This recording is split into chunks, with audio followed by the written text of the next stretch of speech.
They come from places like Waterford, Auburn Hills, Canton, Heartland. How does a young airplane mechanic, DoorDash driver, Marine veteran, drug addiction counselor, and others become radicalized with such government hatred that they're accused of planning one of the most violent and shocking attacks on Michigan police, politicians, and the alleged plan to kidnap Governor Gretchen Whitmer?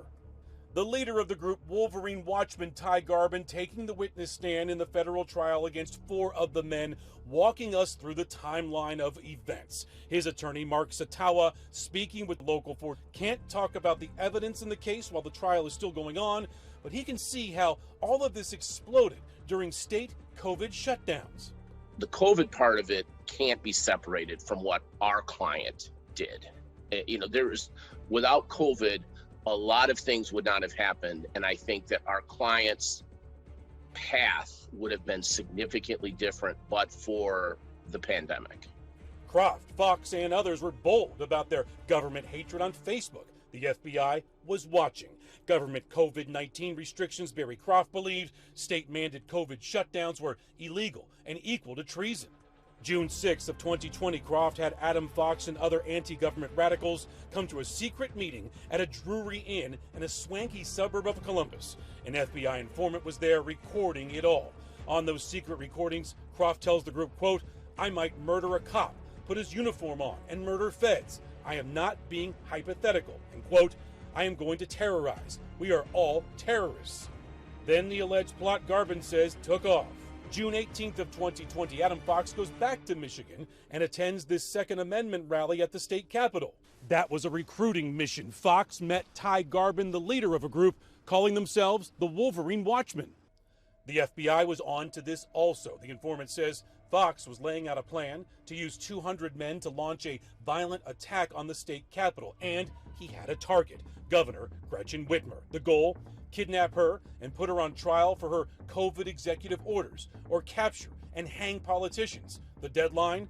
Attack by the presidential election in November.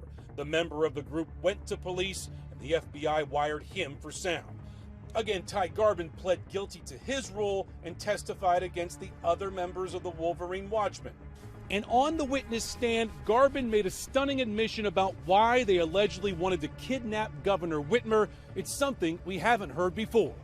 Garbin said, quote, "We wanted to cause as much disruption as possible to prevent Joe Biden from getting into office." June 20th of 2020, Fox hosts a meeting inside a vacuum repair shop called the Vac Shack in Grand Rapids. Through Garbin's words, Fox said he wanted to firebomb MSP vehicles as they attacked to slow down police response and obtain explosives. Garbin says it was then time to train. June 28th of 2020, a training session in Munich, Michigan, on the property of another leader of the Wolverine Watchmen, Pete Musico. The informant says Musico told the group, "If you're not okay with the kidnapping, you need to leave at this point." Garbin says no one left. July 7th, 2020, a meeting at the Milford house of Paul Ballar to form code words to avoid detection from law enforcement. July 18th, the plan shifted. It was streamlined, now focusing in on the governor and her summer home near Elk Rapids. A mock-up of the home was constructed called a shoot house to practice a raid on the governor's home. There's talk of posing as a pizza delivery person, knocking on the governor's door and shooting the governor. Maps of the area were drawn. Members of the group surveilled the area around her home. August 9th, an explosive device was tested with the goal of taking out a bridge near her home so police couldn't respond. Garbin said he himself was busy trying to make explosives for the attack. August 23rd, an emergency meeting at Daniel Harris's parents' home in Lake Orion over fears that they've been infiltrated by the FBI. Garbin says Branda Caserta told the group, quote, "We need to shed the blood of tyrants." And this clip of Caserta was played during the trial from a video he made himself.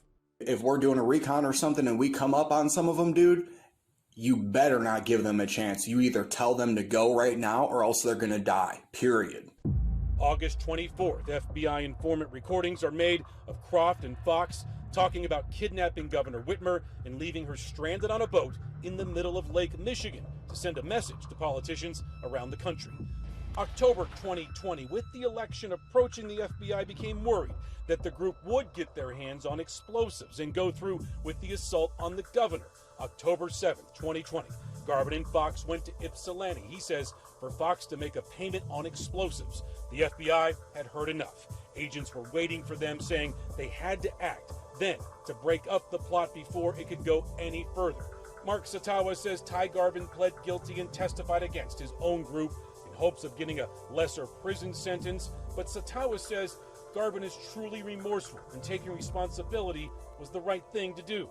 Do you think at some point he will apologize to Governor Whitmer? You know, that's a really interesting question. I don't know that the governor would want him to. I don't know what the sort of circumstances would be that would create something like that. I think he really did at sentencing. I mean, I thought his allocution at sentencing was very poignant in terms of how many people he let down and how sorry he was. And one of the people he specifically mentioned was the governor. And I guess even more than the governor, he directly apologized and recognized the fear that he caused in the governor's family and her children.